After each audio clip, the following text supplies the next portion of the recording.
Hello, hello. This is Josiah. I haven't done one of these in a minute, since probably last summer, but I felt like doing it again.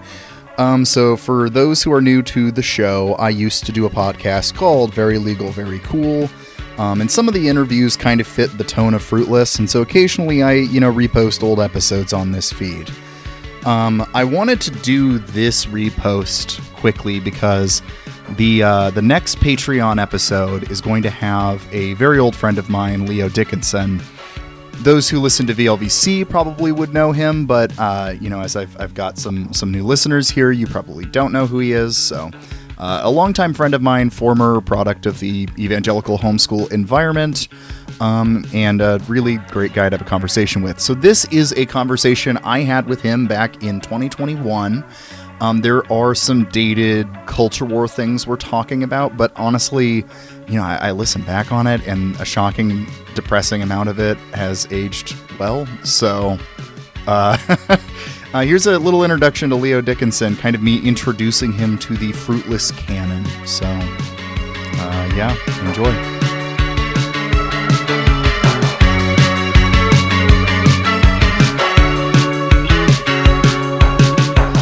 So your girlfriend's been on the kick about the whole what is it that Pop-Tart is? Sandwich. Oh, Pop-Tart ravioli. Pop-Tarts are ravioli. So I do this. I've been doing this to the co-hosts on the other podcast that I've been on lately. Okay. Mammonburg. They're all East Coasters. I'm ready. And East Coasters have it out. Just have it out for deep dish pizza. I don't understand it. Like, especially because they're all just like, oh, New York makes the best pizza. And you're like, what's actually Chicago? Deep dish pizza is the best pizza. And then the reason they argue it's not a pizza. Like, deep dish pizza doesn't count as pizza. Which, like, the only reason they're arguing that is because if it counts as a pizza, it wins. Right. So that's why they don't like that. So you have to say it's not even a pizza. It's not even fair. A pizza. Yeah. They're basically saying it isn't fair. So because I assert that it's a pizza, though, I've started to piss them off by doing the whole deconstructionist route that the whole Pop-Tart thing is arguing. So, like, I sent them, it was pasta with, like, marinara sauce and then, like, cheese on top. And I'm like, this is a pizza. Technically. And then I was like, okay, here's mozzarella sticks with marinara sauce to dip into it. That's a pizza. And then I got everyone really mad at me with grilled cheese and tomato soup is a pizza. Is a pizza? Man, let me ask her. Hey, babe, would you say that grilled cheese and tomato soup is a pizza? She just said it's a deconstructed pizza. That's what I'm saying. That's what Josiah's saying. People are getting mad at him. I don't know why people are getting mad at you, man. It seems like we've got a consensus here. Yeah, I don't. Seems like they're in the minority. Well, that's, I'm glad we tackled that. I'm glad we went over that, too, because honestly, that's a lot of tension for you to keep inside.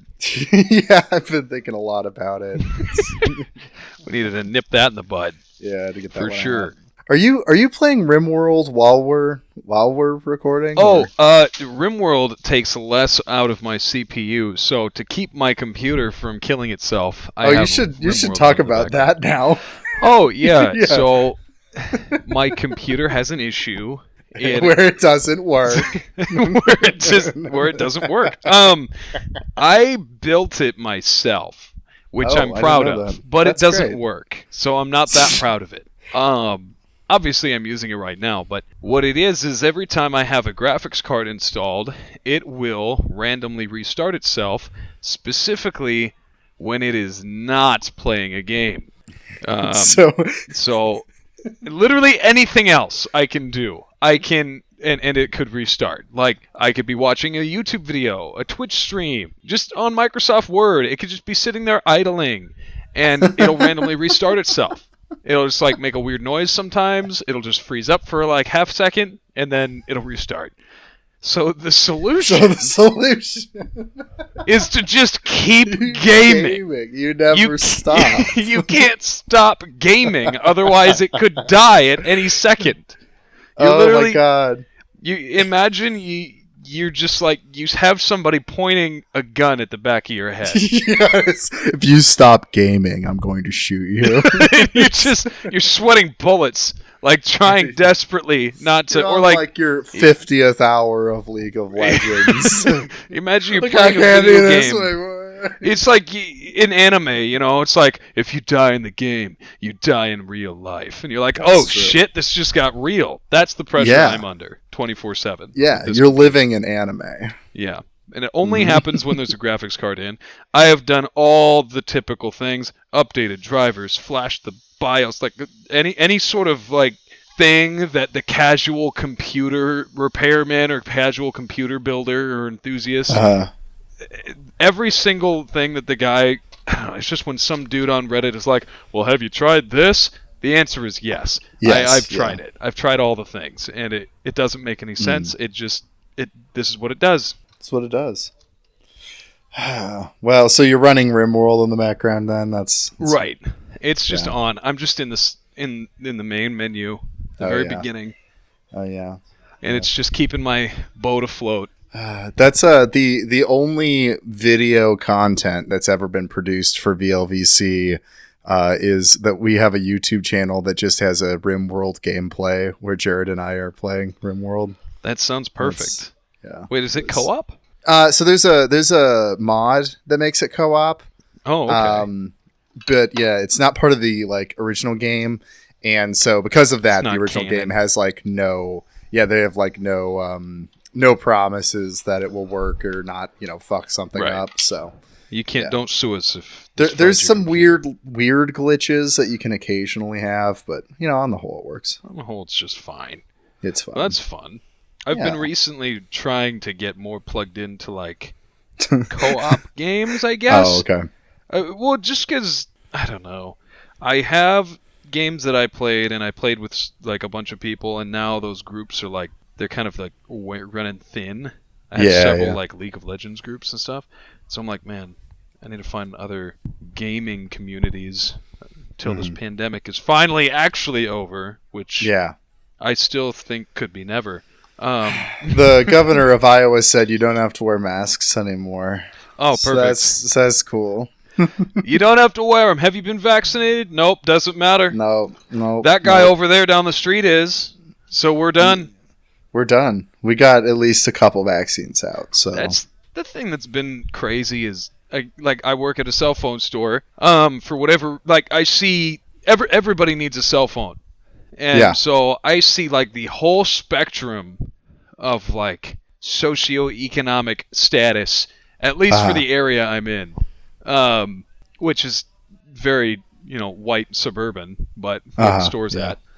But like you've got this random increase in the last couple months of people walking in without masks and acting like you're crazy if you ask them to put it on. Please or them just refusing outright.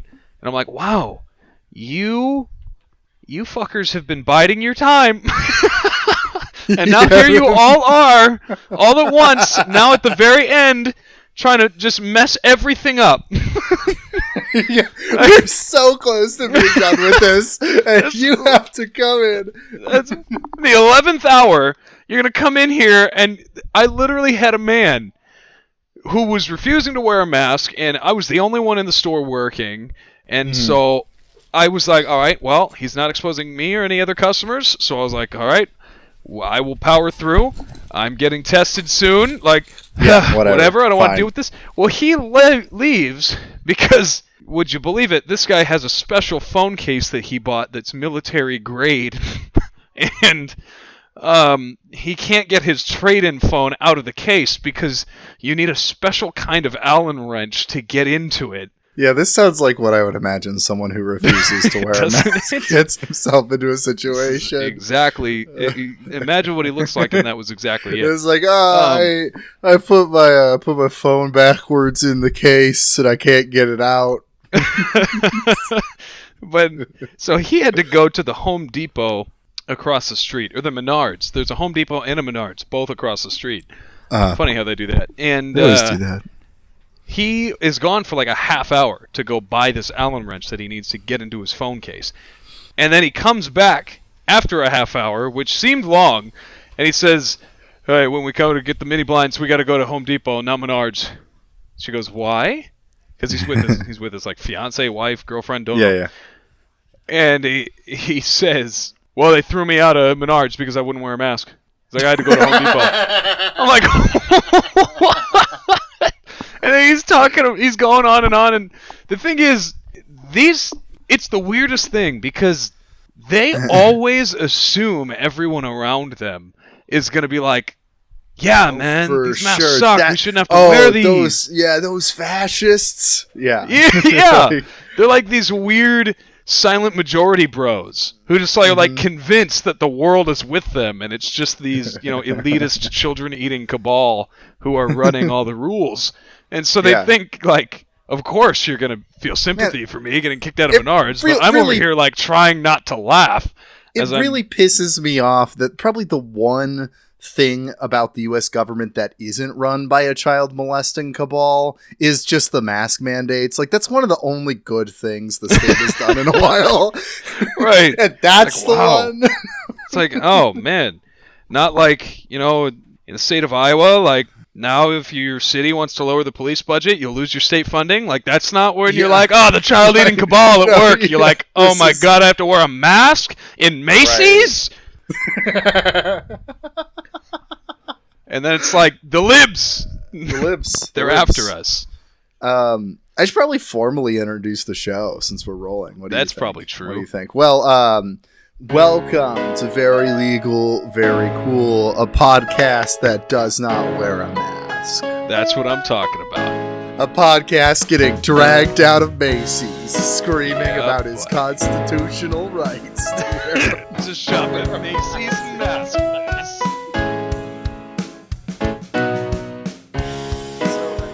So this format is pretty loose since you're our return guest. Cool. But generally right now I would ask you, what are you drinking? I am drinking New Glarus Brewing Company beer. That's a good one. The specific kind is the Two Women Lager. I also have some coffee. Oh. And a sandwich, a turkey sandwich. Both ends there, yeah. Yeah, I like to get the whole spectrum of foods. Yeah, I like to. I like to hit all the major food groups when I have a meal. Yeah, no, I think that makes sense. Those food groups being turkey, beer, and coffee. Right. It's that Stephen. Is this a Stephen Wright joke? The Stephen Wright joke where it's like I got a humidifier and a dehumidifier, and I put them in the same room and had them fight it out. That's like you with depressants and stimulants. Just let them go at it. So let's see who wins. Well, today I'm drinking a Schweppes ginger ale. And I'm eating a pumpkin muffin. Ooh, pumpkin! It's a little late in the season for that. It's very late in the season for that. But my girlfriend Kelly loves making pumpkin muffins. Pumpkin muffins specifically. Yes, I know. Interesting. Yeah. And I don't complain. I mean, it's a good flavor. So no, pumpkin's I can delicious. eat that any time of the year. Yeah. I've kind of just decided I need to embrace that. I am a white boy and I like pumpkin flavored. Yeah, pumpkin's good. Pumpkin is like objectively an awesome flavor. I think so. I think it's a flavor that is also pretty difficult to screw up, which helps. Yeah, no, I agree. Most pumpkin things taste like how you expect them, and I think they taste good. I think they taste good too. Well, today, welcome to Very Legal, Very Cool. Today we are joined by, of course, Leo. That's me. Dickenson. I always hesitate with last names, but then I remembered you did your full name middle also last time you were on. So yes, I did. Yeah, so Look Leo me up on YouTube. Please don't. I don't know what's on there. You may know Leo from the League of Legends episode. Great episode. The Christmas episode. I remember that a little bit. Yeah, I think we were all pretty fucked up on that episode. And now whatever this episode's about to be. Right. You know, whatever's about to come out of this behemoth. Been friends since babies. Oh, hey, also this is the other child in the album art for We Were Kids. Yes. Yes, there we go. That's me. I made it. Mm-hmm. As your claim to fame. Honestly, a little bit. Man, what an insane year it's been. Yeah. Can you believe that we're a full 4 months almost into this year? Yeah, that doesn't make sense. This year started with like the Capitol getting stormed by rioters. Like I don't epic way to start off 2021. Yeah, very good way to start. Really pleased. Mm-hmm. I got kind of worried as 2020 came to a close. I was like, man, I'm still going to be in quarantine even in 2021. Like, what's going to happen that'll be fun or interesting? Like, if I can't go out and do things. Oh, they're storming the Capitol. Perfect. Like, it's just constant stream of things to marvel at. Yeah, there's always stuff. The Suez Canal thing that happens. Yep. We had that. Bodie McBoatface. Kind of a bummer that was all happening while I wasn't on Twitter. I kind of regret that. That's just, what a tough time. God really tested your resolve. Uh-huh, yeah. Giving up Twitter for Lent at such an impeccable time for content. Oh, I know. It's been just like so much content over the last It has, month. Just thing after There's so many things. The content writes itself half the time. I know. Like the Lil Nas X controversy and whatever her name, Gun Girl. Wait, what'd she do? So yeah, this is Twitter beef, so it makes sense you haven't heard of it. But Gun Girl, I forget what her name is. Caitlin Bennett. Caitlin Bennett, that's her name. I knew a in high school. Yeah, I worked with her. Oh my we should probably cut did. That. But yeah. Whoops! I knew someone with a similar name. She was a nice person. We were never friends, but Caitlin Bennett seems like not a very nice person. Mm-hmm. And so she, I think, I don't know how the beef got started. I'm assuming she provoked it, but obviously in Lil Nas X's new music video, he dances up on Satan, which I found to be wildly entertaining as I was watching the music video. Was pretty, it was interesting. And so people, and by people I mean evangelical conservatives, are understandably outraged that you would depict Satan in anything other than like the Passion of the Christ. Yeah. And that you depict him and dance up on him, and of course it's all horribly offensive, so Caitlin Bennett, I think, wanted to add to that discourse because she has so much to add. And Lil Nas X came back at her, and all I remember really from the back and forth is when she said, she made a horrible, horrible racist joke about like him, like, do you still speak with your dad or something like that? Oh, good. And it was like, what? Like, where is... Okay. And of course it completely flopped. And he responded and he said, yep, and I might fuck yours one day too.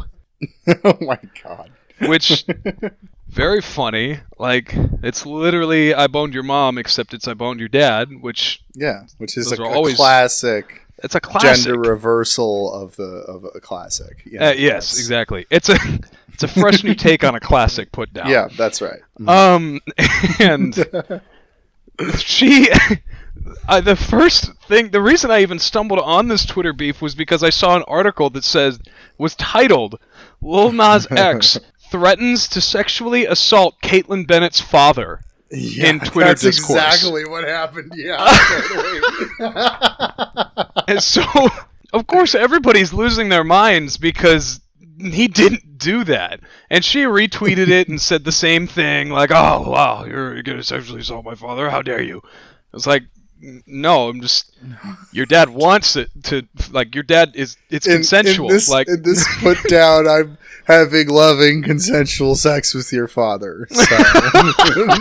Which I'd almost like. And apparently there's an apology video. I haven't even seen it from Lil Nas X. It's it's a meme. It's a troll, but.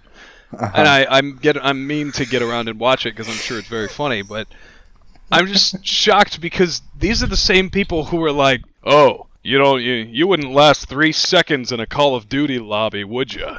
And now they're like, you said you were gonna F my dad. No, I've come to the conclusion that there's no conversation from any side of it about cancel culture that's inhabited in any good faith. Because it always just switches back and forth on who's mad and who's not. I don't think there's any meaningful conversation about it. Happening. But I think the reason conservatives tend to bring it up so much more is because they have this weird silent majority complex. Yeah. Where they believe that they're like, it's kind of bonkers because they really do believe they're like some sort of oppressed majority. That doesn't make And it's goofy, and it shows itself like everywhere. Like the moment like Lil Nas X makes a music video, he twerks on Satan, and everyone's like, it's the death of culture. And it's like, wait a minute. Years ago, Katy Perry had like whipped cream nipples. Like I don't. Yeah, everything's the same.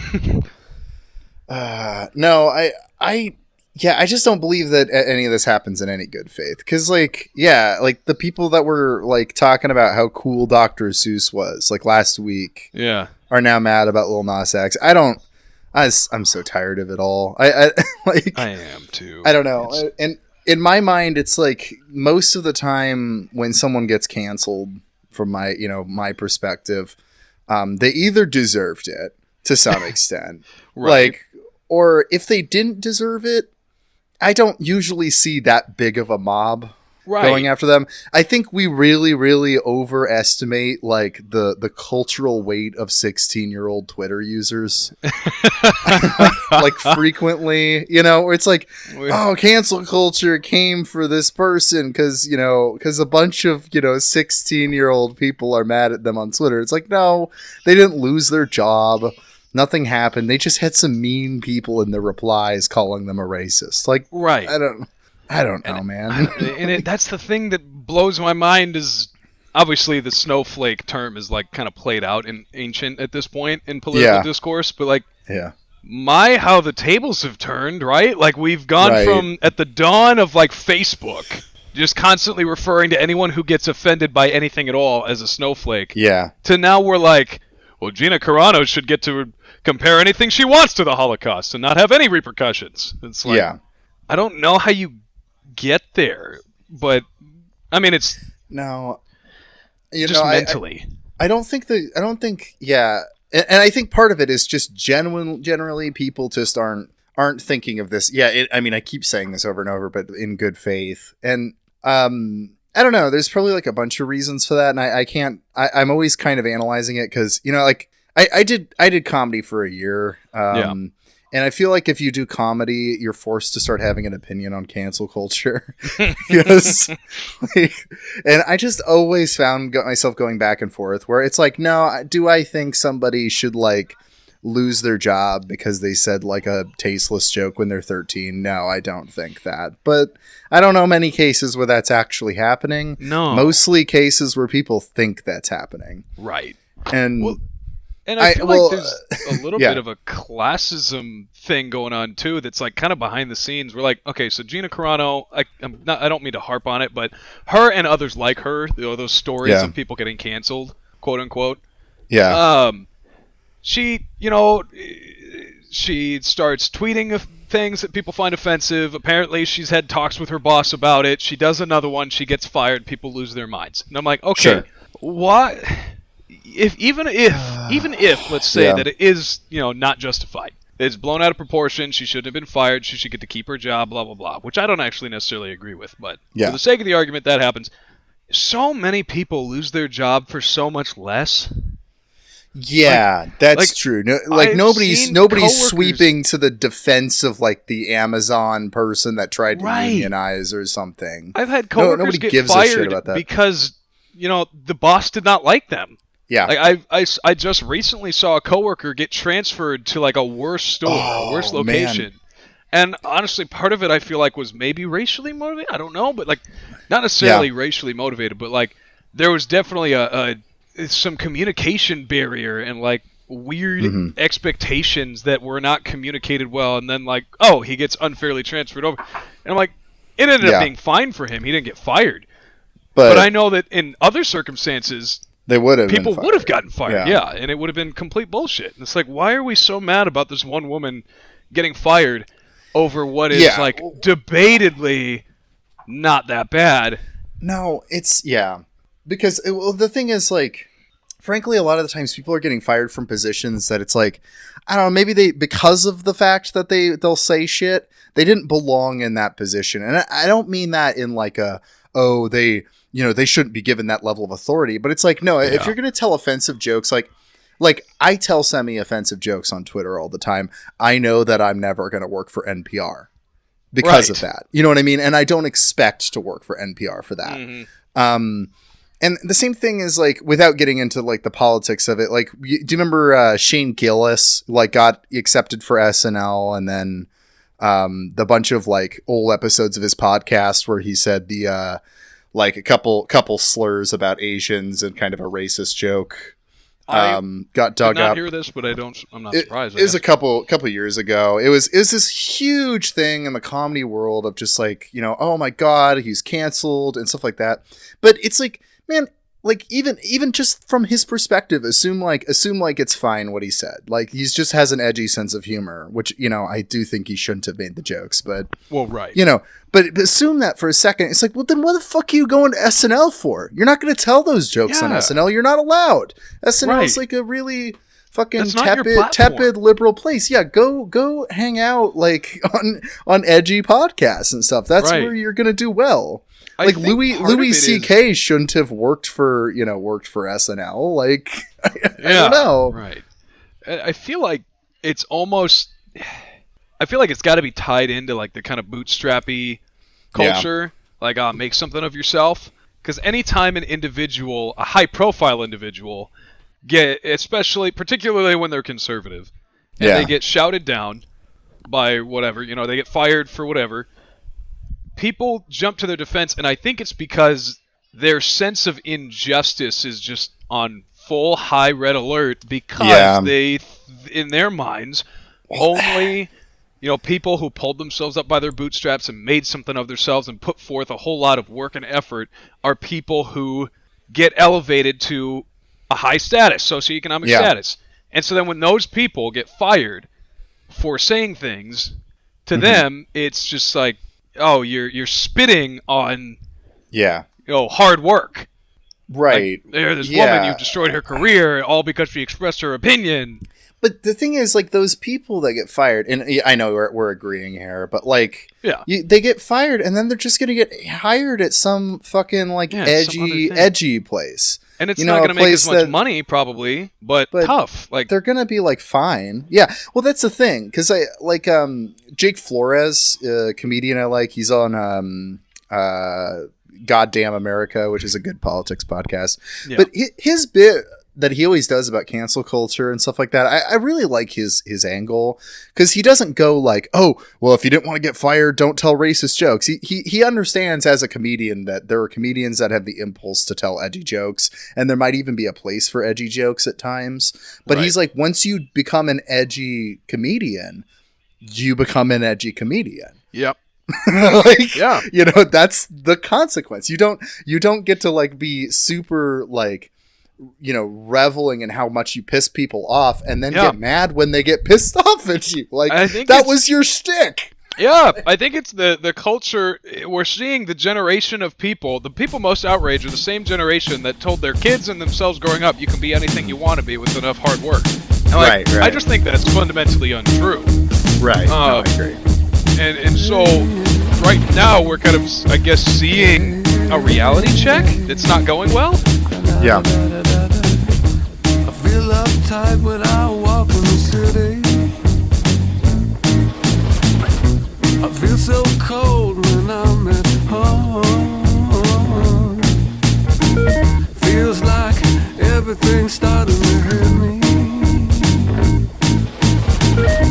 I lost my bed 10 minutes ago.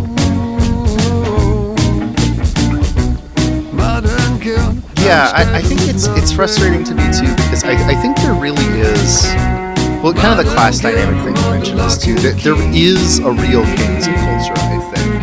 I don't think it's the one that we think it's not the one that gets talked about though. It's it's the Amazon unions getting shut down, or APAC going after some Palestinian speaker at a college. Like that's the stuff that actually tends to actually ruin people's lives. Now, to be clear, I think there probably is cases of somebody who might had some joke they told they were 14. I just don't think it's as common as it's made out to seem. No, and a lot of the cases I think of that it did happen are like the thing that happened really wasn't that bad, and nobody involved was actually mad.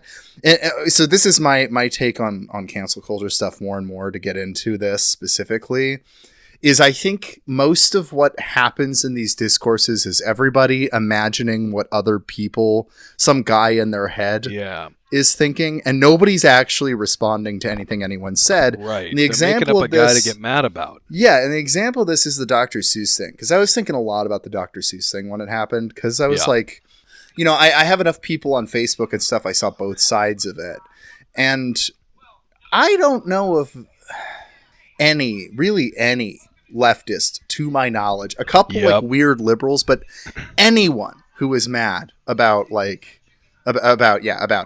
I mean, maybe there's a handful of like people who were like, there was racist caricatures in his books, in a few of his books, but nobody was like demanding the pulling the publication. I didn't see any of this. There were no book burnings or anything like. Yeah, nothing happened. But then because the company pulled their own thing, then there's like this right-wing freak out. Right. But I don't know. And I was thinking about it because like my dad and I had a conversation about it, because he's conservative, and he really did feel like he was like mocking some easily triggered liberal type person in his discussion with you. Yeah, not to me, but just generally his by his like posts or whatever. He always kind of feels this way about stuff that I don't think. I don't get offended if, and not many other people do, when you hear like a baby, it's cold outside. Nobody's freaking out about it. Right. And generally, like, all these things are things that I'd heard in the discourse for like 5 years. Nobody was canceling Baby It's Cold Outside, but I remember 10 years ago saying like, oh, that's got some rapey lyrics. They just sound kind of rapey. Yeah, and it does, is the other thing. It does. Like, it's fine. If you think about it, it's a little rapey. Like, it's... Sure. Nobody's... And you can debate whether or not it's intended to, or if it matters, but, like, you can't say it just like, oh, I don't know how anyone could think that's not consensual. Sure. It's like... Yeah, and like, I mean, the thing is, I think there's a way you can kind of hold two truths, where you can hold, like, this piece of art is problematic, but I can still enjoy it, or I can critique something that I enjoy. And I think most people I know have found a way to navigate that just fine. But there's a specific type of, like I said, 16-year-old on Twitter, or college kid that is like kids, that's like kids. Like don't you cannot consume any art that has something problematic about it. But those people don't have any fucking power, man. Like, I don't understand being that mad at them, because at the end of the day, they're a 19-year-old kid that annoys me in my philosophy class or something. Yeah. Like, they don't. Like, are they wrong? Do they need to chill out? Do they need to change some stuff about their own behavior? Yes. Sure, but it's just annoying. But to act like that's, the government bearing down on freedom or something, I don't know. Mm-hmm. That's the thing that I thought was so fascinating about the Dr. Seuss thing, is that it was 110% not public discourse that caused it. It was totally internal. This company just comes out and says, we're going to stop producing these books. Which I have a strong suspicion, and I'm not alone in this, that they did that to up sales. I was gonna say, I'm like, and I think the motivation for it is not so obvious. It's not obviously to cater to the libs, because it never works. Nobody likes the woke scolds. No, and nobody caters to them. Nobody caters to them, and when you do cater to them, that's not how it looks.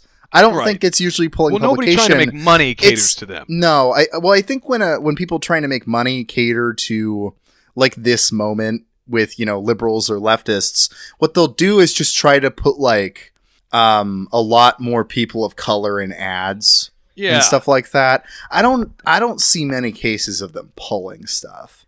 Maybe I'm wrong. No. Maybe I'm wrong. But I think you're right. The other thing is just obviously the real answer to people who are upset about the Dr. Seuss thing is like, we should continue to evolve our standards. And so even if it is like legitimate, this company just had a meeting one day and somebody brought up, hey, these couple of books that a guy who's now dead and who was kind of a dick in real life wrote, these two particular ones are a little, And they were all like, well, we'll stop producing them. Problem solved.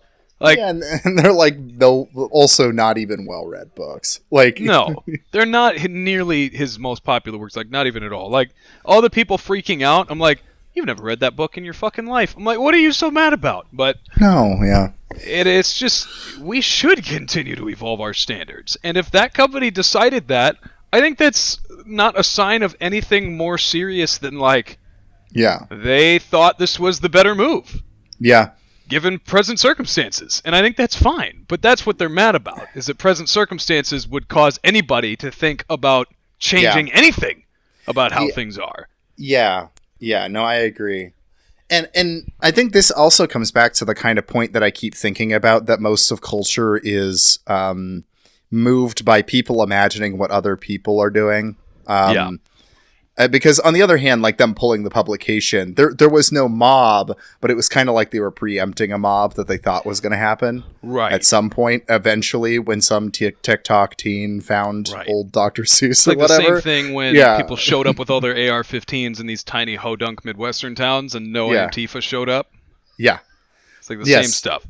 I mean, there's a whole like kind of sense that our politics are fake now to some degree. I don't know. Like, it's all performative to some degree. Like, there's a really good piece. I'll have to dig it up and I'll put it in the show notes if I remember to find it. That was like right after the Capitol, and I'm blanking on who wrote it. But after the Capitol riot, their description of the storming of the Capitol was so great because it was so sad, but it also just kind of like captured how much there was just this politics going into this of like, expecting something to happen, but nobody was really going to make that happen. So they got into the Capitol and then they just kind of wandered around. And I feel like that, to me, since that happened, that's been a metaphor for our politics, where like we don't really know what we want. I don't feel like many people know what they want with politics much anymore. Right. I think aspects of the left have coherent demands. Where they're like, I want health care. I want my student loan debt gone. We want, to abolish police or at the very least completely transform. Like, sure. And there's coherence, on, I think, elements of it, but on the whole, it feels like a lot of our culture war politics are, they're like, they're flying blind. Yeah, they're arguing with ghosts. It's like there's nothing real to it. So, because I've been thinking about this a lot since Dr. Seuss, like I said. I guess this is the theme of the episode. Here we go. Cancel culture. There we go. Oh, perfect. Nobody's ever done that because nobody's talked about this before. A podcast about cancel culture? Visionary. I'm gonna start a podcast called Triggered. I'll probably have to go. It's gonna be called Triggered 8 because I assume there's already several named that. I'll jump ahead. Avoid copyright infringement. You could go triggered, but you could like make the G's like dollar signs or something. I don't know. And then it could all be about like, you're never gonna make money unless you can stop being so triggered. And that's like as deep true. As your philosophy on money making goes, but you make 8-hour-long episodes about it. Yeah. No, but I was thinking about, my more and more perspective that everybody's just kind of acting off of assuming other people are, like there's like layers of just fakeness to everything. And the best metaphor for it to me lately has been the birds aren't real conspiracy theory. Yeah. Okay. I saw your discourse about this on Facebook. I've been thinking about this a lot. So this was years ago that I joined this group. There is a... It's funny. Yeah, no, it's funny. Like forever. Okay, so actually, if you dig into it, the whole quotes around this conspiracy theory, the birds aren't real, started because a guy, like a marketing guy, wanted to kind of sell some merch and dick around with this, like, messing with the discourse. Yeah. And so, I don't remember if he used like flyers or online posts originally or whatever, but he essentially just kind of put it out in the zeitgeist, and eventually, people would hear this conspiracy theory, go, that's hilarious, Google it, and then find themselves at a merch site. And so you can buy these shirts. I've thought about buying them forever now. I never do. Kind of sounds fun. Yeah, it's a funny little thing that happened, but it's evolved, and more and more people are kind of ironically doing it. Right. This is different than like the Flat Earth Society, for instance, which actually had a real thing founding it.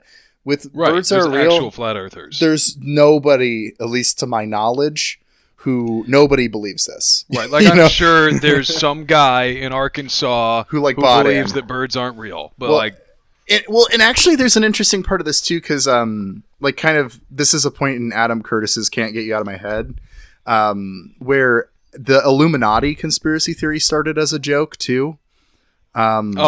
Which is really interesting. Yeah, it was this group called the Discordians posted a bunch of pieces in Playboy. And that's like the source of the Illuminati conspiracy theory. And anyway, so yeah, I wouldn't be shocked. No, yeah, it's really fascinating. I mean, you can look it up. I'll put that in the show notes if I remember too. Wow. But no, so yeah, birds aren't real. And so there's a big Facebook group that I've been in for years. It's hilarious. Well, actually, no, it's not that funny of a group, to be honest. The joke gets pretty stale, but I've just stayed in it. But what it's been for the last few months is so fucking annoying. It's been people joining the group to own us. Because they think we believe it. And then everybody stays in character and argues back, and they're arguing the most bad faith stuff that's obviously a joke, where they're like, oh, I bet this guy who joined also thinks the earth is round. It's all so, when you're in on the joke, so apparently a joke. Right. But the people coming in really genuinely think they're getting mobbed by it. And there's like this one guy that I think he stopped a few weeks ago finally, but he would for a solid month. He would just keep coming in and getting dogpiled, and it would just like go back and forth and rotate. And like, it just blew my mind how he felt he was dunking on someone, and those people felt they were dunking on him, and everyone just kind of looked stupid. Yeah. I feel like a lot of our discourse is like this now. I think it is. I think that's kind of been one of my biggest things. Just as I have evolved as a person in my opinions and worldviews, the thing that I think has changed the most is I'm so sick of dealing with anything hypothetical or anything that at the end of the day it's not going to change and we can't do anything about it. And I'm not talking about like, oh, poor people exist. They're always going to exist. I mean things like Gina Carano's fired for saying things and we're over here like losing our minds about it, and it's like, it's so immaterial. Yeah, right. It's so immaterial. Exactly. It's like, why are we spending so much energy on this? Why is this what's getting you out of bed? And like, I feel like it's really exactly what you're saying. Like, everyone's just kind of operating on instinct. Yeah. But I think maybe even more than that is we've kind of just been conditioned for this to be like the discourse's lifestyle. The way it goes, you get mad about things. And particularly for people who either grew up in conservative homes but are not conservative, and for people who are conservative and they're like evangelical right-wingers, is because like the media you grow up consuming is like Ben Shapiro, Rush Limbaugh, Steven Crowder, Glenn which is Beck. all outrage. Yeah, and all they do is outrage. It's either outrage or making fun of people outraged. Exactly. Which is well, and they make a living. Yeah. All of those people make a living out of finding the stupidest mofo you can find who believes something opposite of you, and then just talking about him for 6 hours. Like, that's what they make their careers out of. Mm-hmm. And like, that's why Steven Crowder would go debate people on college campuses. It's because college kids, most of them are like they're idiots. I mean, and not that they're idiots, but they're young. Well, yeah, like, okay, that's it. I mean, they're young, and a lot of them, if they come from like these conservative backgrounds or something like that, they have spent a year learning all this social justice vocabulary, and they just kind of vaguely have it, and they're just throwing it randomly at things, and then it becomes all they know is meaningless discourse. They know, like, oh, is My Little Pony racist? Let's talk about it. Like, that's all they know how to have a conversation about. And that is so great for, like, Ben Shapiro or for this kind of like Steven Crowder. Conservative fodder of like media, conservative media fodder. And it's just, that's what it is. And I feel like every time a conservative gets dunked on, it's within the context of they picked a fight that they thought would be easy and it wasn't. Yeah. Like, that's always what happens when a conservative gets dunked on. It's like Steven Crowder gets punched in the face by a union worker.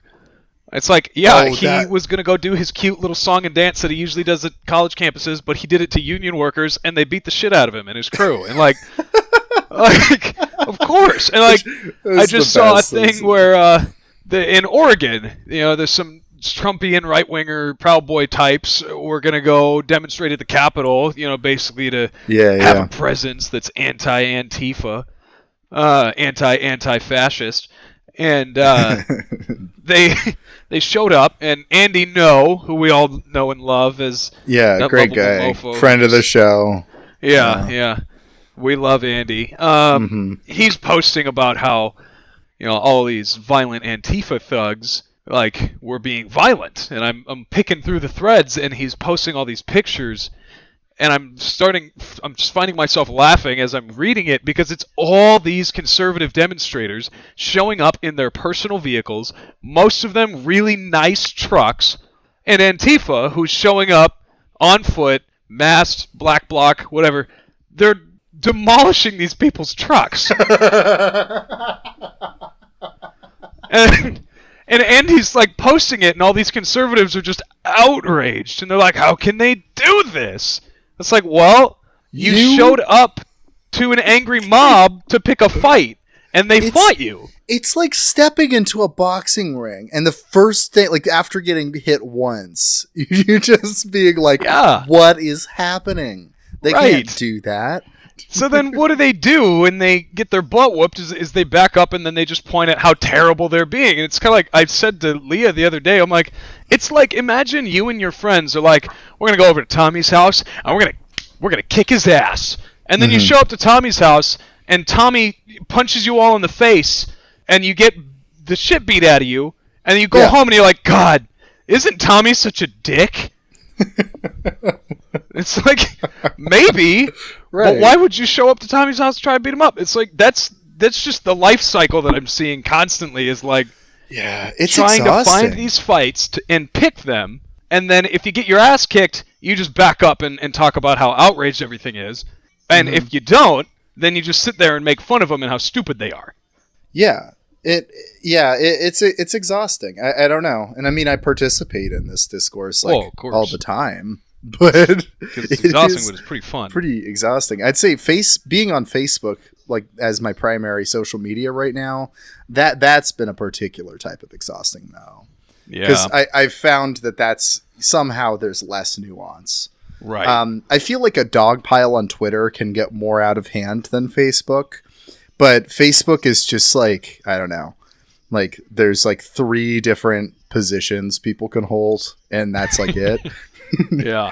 It's either kind of like kind of annoying leftist who usually has good points, but they just kind of have an annoying disposition, or liberal Democrat mom, or angry evangelical Republican. And I don't know if there's any more types of people on Facebook. Right. I don't know either. But yeah, it makes me so upset, because all these people I grew up with that now are either horrified at my opinions, or I'm horrified at their opinions. Yeah. And I can honestly say that I think the thing that drives me the most bonkers is, one, spreading misinformation that could potentially actually be harmful to real life people. Yeah. Like telling people the vaccine is going to make you infertile. Like, don't go on Facebook and tell people the vaccine's going to make you infertile. That's dangerous. You're going to, like, somebody who's on the edge, might decide not to get it then, and then they get COVID, or they spread it to somebody else. Like, don't mess with that. Yeah. And then it's the other side, which is like just outrage and energy and like a buddy posting for the first time in months because Dr. Seuss books are banned. And it's like, man, like, why is this energizing you? And I get the same thing with, liberals, leftists too, but it doesn't just seem to happen as much. No. Where it's just like we're getting out of bed and debating things that have no real bearing on the world. Yeah, because I think generally, like, again, if you bar, like, again, like your 16-year-old leftist, you're generally, most people on the left that at least I'm friends with are very concerned with what, like, materially affects people.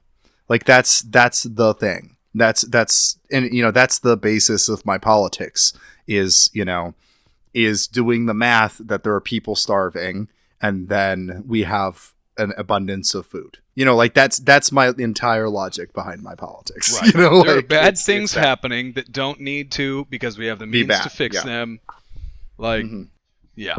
And I think that's what people's discourse should be about. And I think I think we like to pretend that it used to be. It's never been. It's always been this way. Right. It's always been propaganda wars. However, I do think it's gotten more insane with the internet. I will say that's true. But I think it's just because because there's more people involved in the process now, and it can happen at like, we went from we introduced the 24-hour news cycle, and so the discourse could happen for 3 hours rather than for a couple days. We're like thinking on this topic, the rate of discourse now is insane. Yeah, you can instantly have discourse with somebody about any topic. Yeah. You just need a computer or a phone. Right. And internet. It's actually quite a lot of stuff you need, but we all have it. Most of us have those things. Yeah. Or like we know where we can go to get it. Absolutely. Yeah, it's weird. I don't like it very much. It is very funny. And I think I don't know. And I enjoy debating people online less for the like I want to win and more for like I hope that at the end of this, if I'm a dumbass and you're right, that people who read this thread stop listening to me. Sure. And what my goal is, because I think that the other guy's the dumbass, is I hope the people reading this, I'm not actually trying to change X dude's mind. But the people who are reading this, who are like, oh, I'm going to read this thread and never like or comment. Yeah. I hope they read it and they're like, wow, so-and-so really got his ass whooped. Next time I see him post about the vaccine's going to make you infertile, I'm just going to ignore it. Yeah. Like, I don't know. Yeah, that's good. You and I both have social media that's predominantly built up of like people from evangelical worlds, like backgrounds. That's kind of an interesting thing. I think we have to work with because it's not just like evangelicals on our feed, but it's also like the types of leftists or liberals we generally have on our feed. Not entirely, but generally are post evangelical leftists or liberals. Yeah, which is a whole specific type of liberal to me. Yeah, I don't know. That's another thing I've been thinking about a lot too. I think it definitely is. It definitely is, and it's goofy. It's weird. I had a point that I was really. Oh yeah. I'm struggling to remember it now, but it was like a thing that happened. I think on my Facebook, but I could just talk about this other thing. But like, obviously you were a part of, or you saw, like, I recently had a big back and forth between a former, pastor, and it's like it got really heated, and it got heated like right off the bat, and the discourse was a lot of, I don't know. The finer point I'm trying to make is that what brought him there was this sense of outrage and misrepresentation.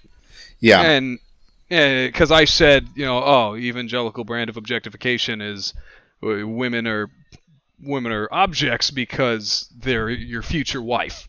Not necessarily because they're a sex object, but which I don't think is that controversial of a take that evangelicalism has had a sexism problem in the last couple well, I mean, since its beginning, but specifically in the last few decades. I think most devout evangelicals I know say that. Right, and pretty much every single one I've talked to since that back and forth has said the same. Yeah, they're like, yeah, that's a problem we're like working on usually. Right, but what brought him over there to fight about it was just this sense of outrage. And I think that's kind of interesting because the thing that has been motivating people to respond to me when I post hot takes or whatever is always outrage. Yeah. You know, like maybe I'm using that term too loosely, but they're mad.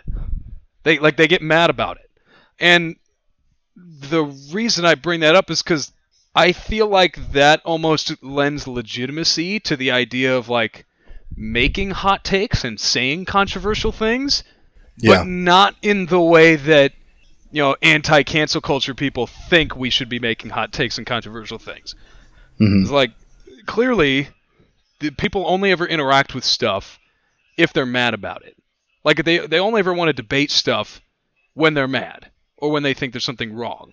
And so, if the only way you're going to get people to try and fight you on a subject or try to debate you on something or expose their opinions is if they're outraged, well, then we should be going out and making bold statements. But at the same time, I don't think that there should be a lack of consequences for that.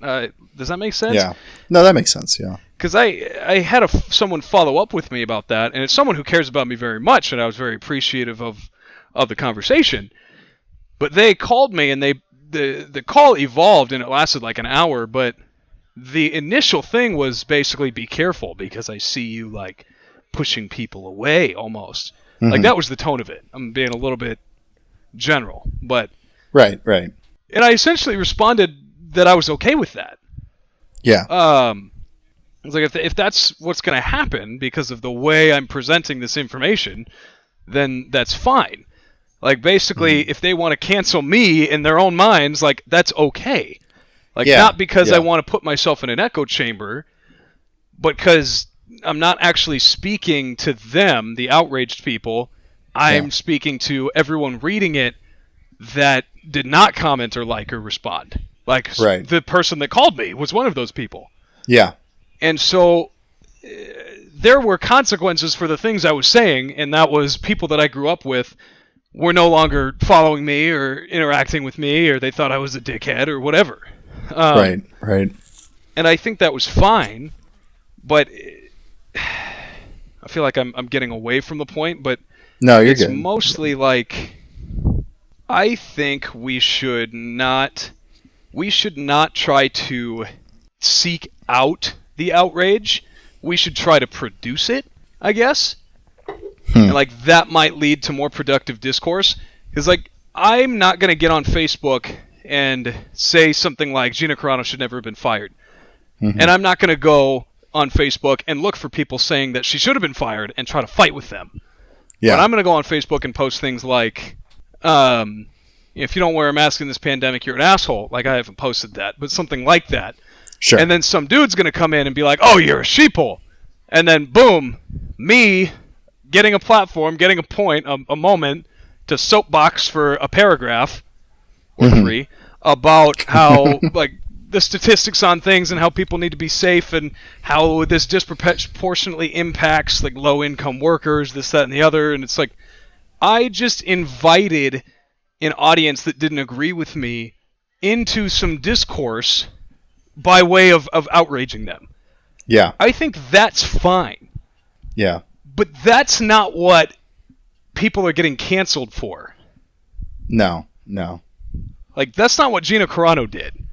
No, like she it wasn't said, starting a conversation. Being a conservative in America is like being a Jew in the Holocaust. Like, that's the comparison she made. Which is like, it's so laughably wrong that we're laughing. Yeah. It's like that. Her finer point there is nothing more than I feel like I feel bad about being a conservative because not many people in my industry are conservative. Sure. Like, that's the finer point. And so there's nothing of any substance to that debate. It's like, I don't really care if she gets fired for saying that, because she wasn't bringing anything up. Yeah, there was nothing happening. Yeah, there was no discourse there. Yeah, there's no discourse there. She's effectively complaining, right? And like, but then if someone comes and has a hot take, I'm trying to think of a hot take that led to like real discourse. They're few and far between. Yeah. Well, I can make one up, I guess, but like someone, well, like all cops are bastards. Let's say that slogan. If someone comes out and says that slogan, and then immediately, you know, all the pro cop people are out here and they're ready to fight you on it. Yeah. And then you get a chance to then explain it. And the reason I think that's productive is you're not explaining it for the benefit of the guy who actually commented. You're explaining it for the benefit of the people who follow that guy, or who are his buddies, who now conversation is going to pop up in their feed. Yeah. Yeah, that's true. It's like those are the people that you might actually, you know, nudge in one direction or another, right? Or actually inform somebody about it. So like, I don't want it to make it seem like, I guess as a proponent of cancel culture, if you could even call me that, I don't want to make it seem like I think we should be making less outrageous statements. Yeah. I just think there should be a reason beyond complaining or seeking outrage. Yeah. No, that makes sense. That's good. I mean, that was basically just a big soapbox, but... No, it's good. It's good. Fuck off. Get out of my life. Fuck off. Get out of my sight, 'cause I don't need your BS tonight. Oh, fuck. There was something I was thinking about, but I'm trying to remember what it was.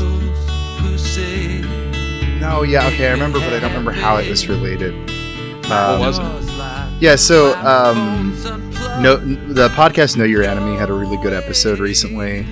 It's a Patreon episode, so sadly I can't link people to it. But it was about the royal family, about the whole freak out that was going on about that one. Do you remember that recently? Yeah. Yeah, that was a whole mess. That was so weird. It was so weird to watch constitutional conservatives defend the monarch. It was so weird. I was like, what are you gaining from this? they went back though, and they were talking about Princess Diana's death. Yeah. And you know, at the time, they were talking about this Christopher Hitchens documentary, which is really funny because it's like one of the only ones Christopher Hitchens documentaries like pre-Iraq war before he got really bad. So it's like actually a pretty okay movie, at least in their opinion, where he like, man, Princess Diana is probably not even cold at this point, and he just like does a whole documentary about the weird collective mourning that just occurred, and was like, this was all bullshit. And like, as much as people hated the documentary at the time, he's kind of right, because what he was pointing at was like how much the press had like stoked up this. They were saying everybody is mourning Princess Diana, but it, like, if you actually go back and look at it, not many people really were. Right. It was just, you kept saying it over and over and over that everybody until it was true. Until it became true. And I feel like that's I don't know. That's what I'm thinking about when I was talking about discourse stuff earlier. Like, I don't know, that I think we have an image of what we think the masses are doing right now. Yeah. That probably doesn't line up to what the masses are actually doing right now. And part of me wonders if that's just like a product of the deep set individualism in the West. Oh man, you're speaking my language right now, man. Yeah. Well, because like you're almost, when you hold that kind of worldview, you're almost forced into thinking of everything in this us versus them mentality. Yeah. Because to you, it's just you against the world. Right. And like then that ends up being extended to the people closest to you and the people around you. Mm-hmm. But we very much feel like unique individuals with our, our own plans, hopes, dreams, and we'll pull ourselves up by our bootstraps and be successes, or we'll be lazy good for nothings. And then you filter everything else through that lens. Of course you make wild assumptions about what the rest of the world thinks on a topic. Yeah, the people generally believe. Right.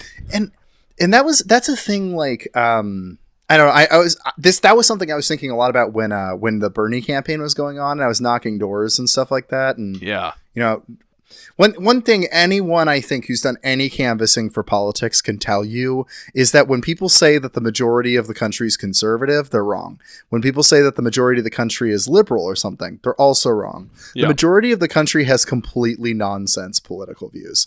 That I remember one of the canvassers that I worked with, they got somebody to like sign up and like walked into their apartment and the dude had just this giant Confederate flag. Ooh. But then was also like, yeah, I'll get on the Bernie list. Like people do not have coherent political views at all. Where he'll be like, yeah, we need healthcare and stuff like that, and it's messed up how they treat black people, and then just have a Confederate flag in the background because nobody has coherent political views. No, and I think that it's almost better to just imagine that because then you're not treating people like it's like, oh, if I meet some salt of the earth person, they're going to be X and Y stereotype of a Fox News listener that I imagine. It's not. They're going to have completely... It's not, no. Views shaped by their life, and some of those are going to be, left-wing, and some of those might be far-right. It's hard to tell. It's almost like there's political intersectionality. Mm-hmm. Weird. Crazy. It's crazy. But it's just... You're exactly right. Like, it's nonsense. It's all convoluted. There's no, like... This left versus right debate is really like 6 dudes on either side of a fence yelling at people and a million people in between them looking back and forth and forming opinions based on what they hear. Right. And like and I definitely don't mean to be like doing a both sides kind of to this. Like, no. I don't think it's equal. I definitely think one side's more right than the other, but like... Well, yeah, a thing I always have to remind myself whenever I kind of feel like annoyed at the left and the right is that... most of my issues with the left are just annoyances. They're just like personality types that annoy me or condescending tone of voice or whatever. And most of my issues with the right are like existential issues where I think they're going to kill us all. And those aren't the same ballpark. Those are not the same thing. Yeah. Well, that's the other thing that I think is kind of made up is this idea that there's a left, right, and middle. I don't think that's true. I think everything's a circle. No, it's because it's not like the horseshoe thing, or well, really what it is there's a bunch of different ideologies and you can kind of merge and mix and match the ideologies, but like, center, left, and right, I don't think maybe those probably aren't useful terms. I don't I don't think they are. I mean, they're what we have, and so it's what we use, but like the political compass test, when you actually start like reading political philosophy, people don't like land perfectly on a political compass all. They don't, which I also think is important because I think we've convinced ourselves, or at least they have in like evangelical circles, because that's where I grew up, and so I always both of us are speaking from that. Yeah, I always grew up being told and believing and thinking that you're not going to convince other people to see your point of view, and I think that was probably mostly or partially informed by this bootstrappy individualism of like you have to go out and make yourself something, you can't rely on other people. I think that translated poorly over into like discourse and saying like, oh, well, you're never going to convince anybody, you're never going to be able to have a debate because people are just going to decide they believe what they believe. And I don't think that's true either. No, I think you're exactly right. People actually can change their minds, and I think sometimes we don't believe in people's ability to reason and like understand another position. There may be things about their life that's going to shut them off to a different way of looking at things, but like I do think most people can engage with ideas, sometimes in bad faith, but at least they will engage with an idea well if you frame it in the right way. Well, I also think that we've convinced ourselves that change happens slowly, and I also don't really believe that's true 9 times out of 10. Too. I think change happens quickly more often than not. It definitely did for me, and it has for other people that I've seen change. Yeah. Sometimes it happens in an instant, and so, and it kind of goes back to the same thing I was taught, which is that life is going to be a grind, and you have to grind more than all the other people grinding, and then you'll be a millionaire, and you'll be calling the shots. And it's like, that attitude is like so pervasive that I see people not even trying to, it's not be winsome. They're not even trying to defend themselves. Right. They're just trying to make other people look like idiots. Right. And I say defend themselves. I mean, they're not even trying to have a reason for what they believe anymore. Yeah, no, I think that's a big problem on, most people I engage with. Don't really know why they hold the positions they do. Yeah. It's like one of the worst feelings in the world is agreeing with somebody, and then you're both like, I agree on XYZ thing. And then you start talking to them, and you realize, the reason they say this is so different from why I say this. Yeah. And I think they're actually kind of a freaking weirdo, and they kind of scare me. Because I think we should abolish the police. It's like, I think so too. And it's like, oh, great. Why do you think that? It's like, because I want to be able to own prostitutes. It's like, what? Because I want to bring back slavery. Because I want to because I think that anything can be property. It's like, because, good. Yeah. Yeah, it's like, oh, great. Thank you for the discourse. That's more of a side note. Like, I hate it when I agree with somebody for wildly different reasons. No, it's the worst. I had friends growing up that was all the friendship was, really. Yeah. We just agreed with each other on everything. But the moment you asked us why is the moment I was like, I don't think I like this guy. Well, yeah, and I think that's a habit. That's a kind of the... Okay, this kind of leads to a point I was going to make, and then maybe we should wrap up here, but... Sure.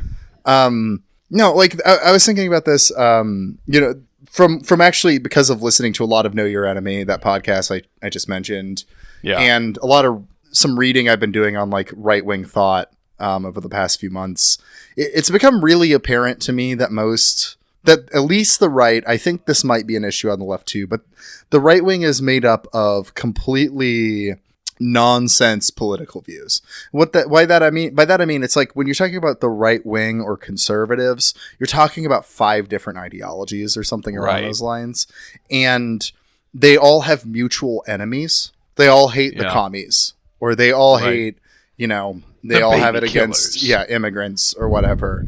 But, the right is built up of, like, libertarians and classical liberals who are very, like, free market oriented. Yeah. But then you've got, like, reactionaries and traditionalists who are very, like, family oriented. And those two things don't agree, actually.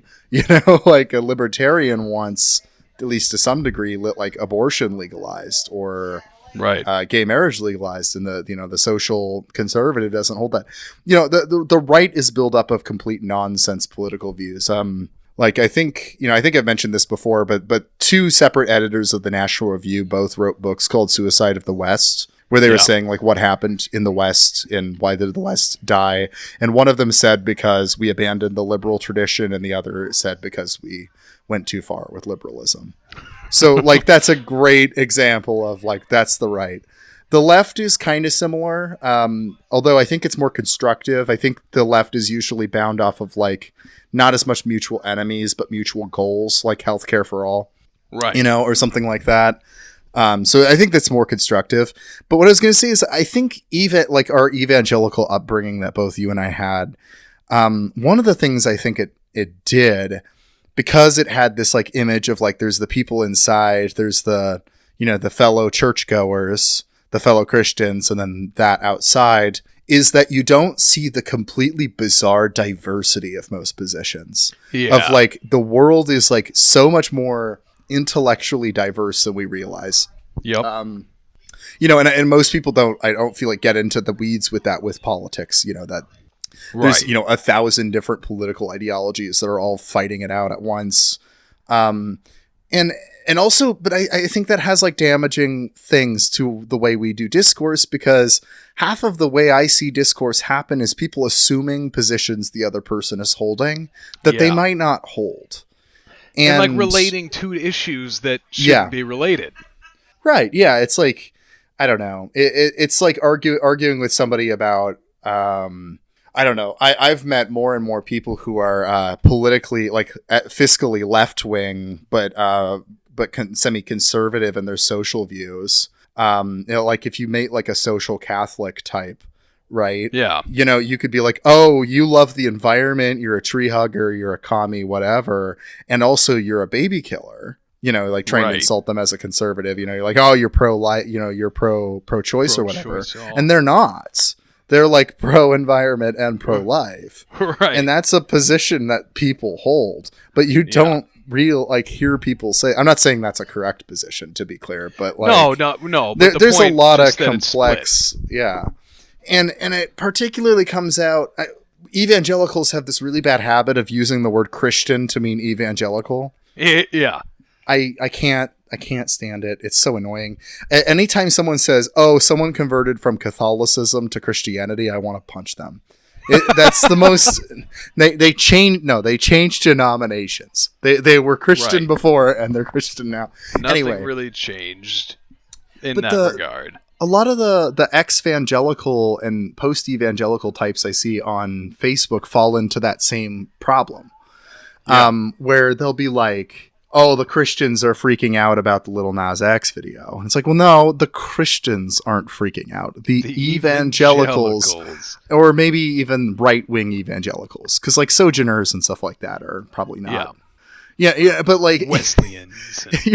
You're talking about, yes, a very loud group, but it is a small group. Like, it's not the entirety of the country. And I don't know. And I think that one of the problems is that people that fall within a group, so like people that fall within the evangelical label, they don't do enough to distance themselves from the differing opinions within their own group. Like, that's really important with evangelicalism, because at the end of the day, maybe Tim Keller is like cool, but he's still hanging out with people who aren't cool. I mean, to be clear, he also has terrible positions. Right. Himself, I don't think Tim Keller's cool. No, I don't think he's cool. But you know, people will be like, oh, but he was pretty good about race stuff or whatever. And it's like, well, yeah, and he hung out with Ravi Zacharias. Right. Like, I don't, like, I'm not gonna say that he also touched people, but he hung out with a people toucher, a known people toucher, and so I'm blanking on who it was, but there was an evangelical leader who like wouldn't let Ravi Zacharias go on tour with him because he knew about the stuff.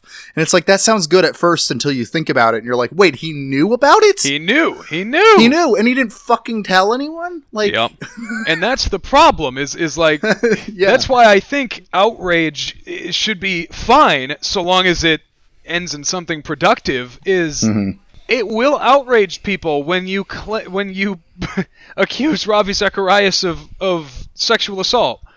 People will be outraged. Yeah. But then you get the opportunity to tell them, and by extension the people listening, why he is a assaulter. Like, why he's a piece of shit. Yeah. Why he's a piece of shit. Like, then you get the chance. And sure. So I think that's good, but that doesn't happen, at least in that circle. No. That's the thing. Like, I recognize that the opposite problem is probably true for other cultural subsets. Yeah. And so I don't want to make this seem like it's a Band-Aid solution to the problem with political discourse in America. Yeah. But definitely, if you're an evangelical or in that realm, or your relatives are, and you're listening to this, it's like, start making people mad for the right reasons. No, I agree.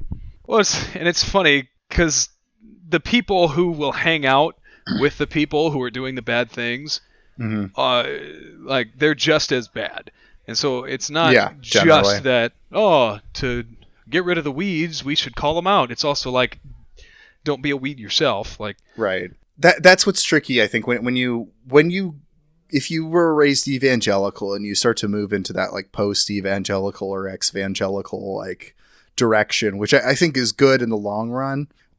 These conversations are really important to have with people.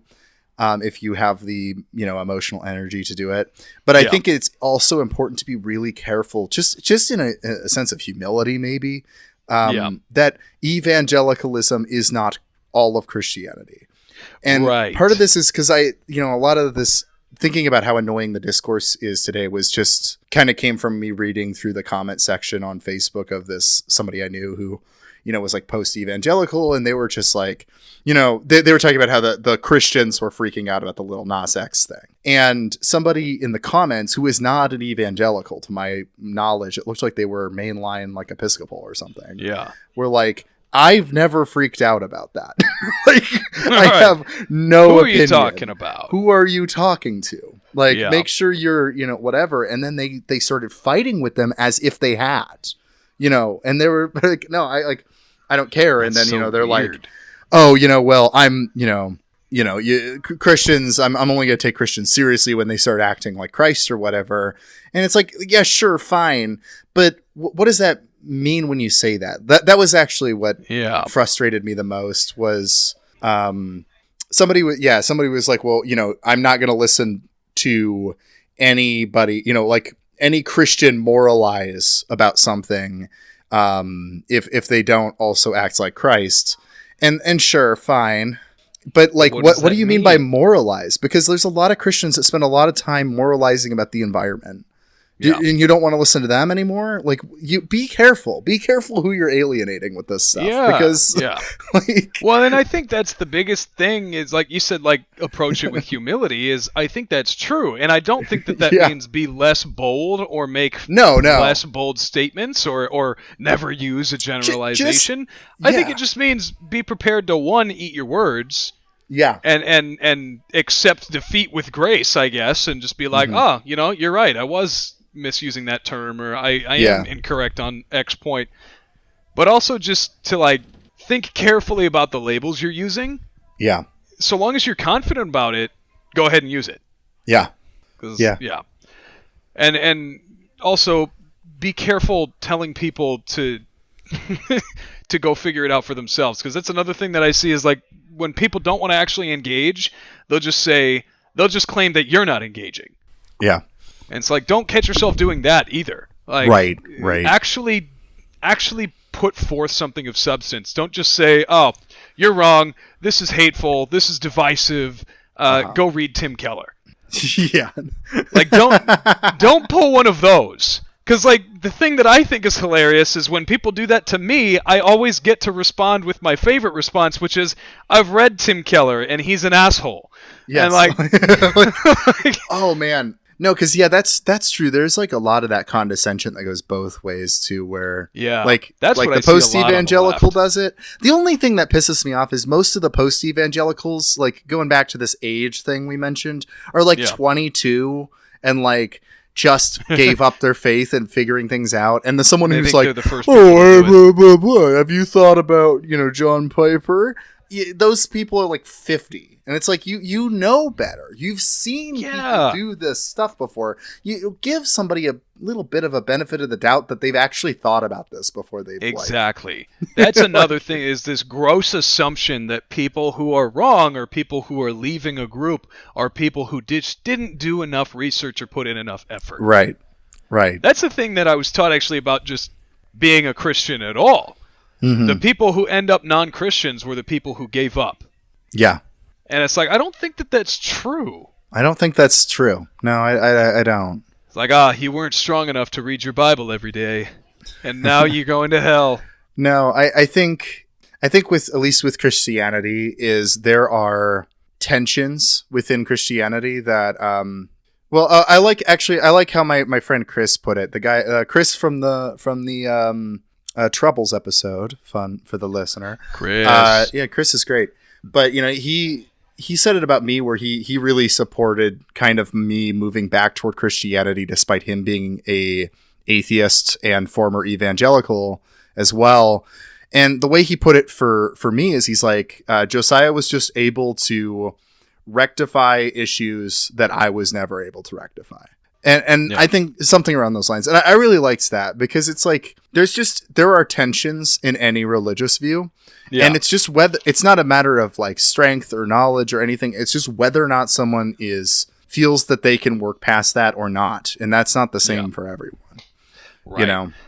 And so there's all this to just kind of point back to there's so little benefit of the doubt given. And until someone gives you a reason to remove all doubt, like, obviously, give people the benefit of the doubt that they're not an anti-vaxxer until they tell you that the vaccine's going to make you infertile, and then feel free to, say whatever BS you want about them being an anti-vaxxer. But don't make an assumption, about that. And also, remember that even if, you have to still ask them why. You still have to have discourse. Because, for some people, it's because that sort of event, taking a vaccine, accepting medicine for free from the government, is traumatic because of how horrible those things have been for minorities in the past.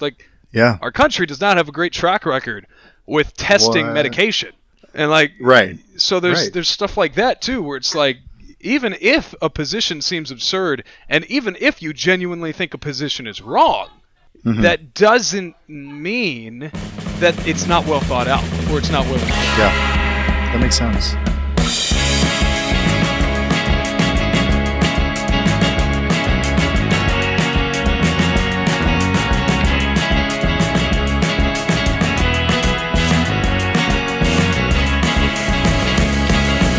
That means we just plug some stuff and then get out of here. Cool.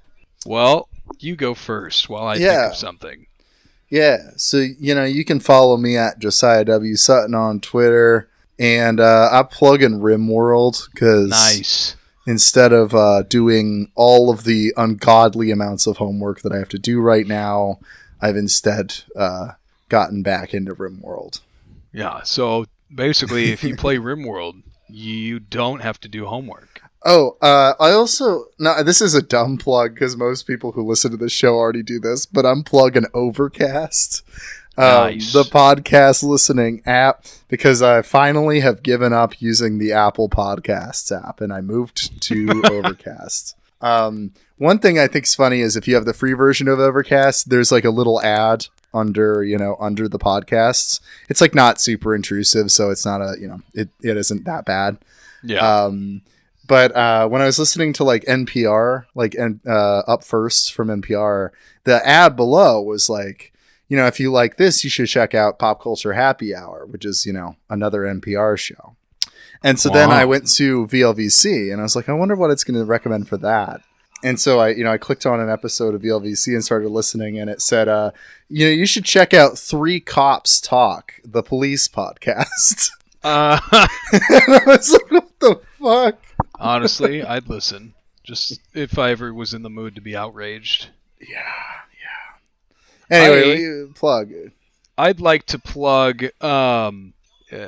trolling people online from your personal account, even. Getting people to get mad at you, and all you're doing is trying to make them mad. I'd like to plug that. Don't overdo it. It's easy to overdo, but just be normal about it. I had speaking of cops, I had a cop and show up in my feed, and he was talking about how so cancel culture is so terrible. My buddy, told somebody to go fuck themselves the other day, and he actually got sent to internal affairs, and I just think that's ridiculous. You can get fired for anything these days, and I was just like, if I told a customer to go fuck themselves, I'd be fired on the spot, so I don't really feel bad about internal affairs. He was like, no, well, it's not every department, but blah blah blah blah blah, and I was just like, I just kept saying, yeah, no, for sure, dude, it's really tough. The other day, my coworker was fired for not being white. And then he's like, oh, well, I can't have any discourse with you. You're just being ridiculous. Yeah, that's never happened. Right. Before. Yeah, that's what I'm doing. So that was fun.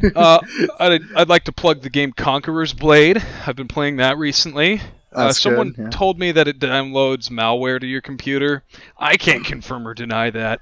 Do your own research. But it's a pretty fun game. I'd also like to plug joining onto a forum or Discord and scrolling to the very beginning and just seeing what's there. For example, I scrolled to the very beginning of this Discord, and all it says is Fluffy Yellow Socks hopped into the server, and then it's Josiah saying join voice. He said, I'm ready to go whenever you are. No rush, though. And then it's this Bustle article talking about the nutritional aspects of semen. The first line is, semen is not only nutritious, but it also has a wonderful texture and amazing cooking properties. This is an old Josiah bit that I was doing right before the podcast started, so I never did on the podcast. We're not going to get into this. We're not going to get into it, but another episode. I will. If you want to dig up some little nuggets, some little intrigue nuggets, just scroll to the beginning of Discords that you were not originally a part of. That's true. And you get the whole thing where they're like, should we add that jerk? You get to see where they're talking about you. Before you're in. Scroll to the beginning of the group chat you just got added to. Get all the tea. It's a good time. That's a good time. All right. Well, thank you for listening to Very Legal, Very Cool. An episode about being mad online. I've been Josiah Sutton. The music is a GarageBand loop that I stuck a drum beat behind, and you can follow us at VLegalVCoolPod on Twitter, or a bunch of other stuff that's in the show notes. Also email us at hello@verylegalvery.cool. I think that's it. It doesn't matter. It's fine.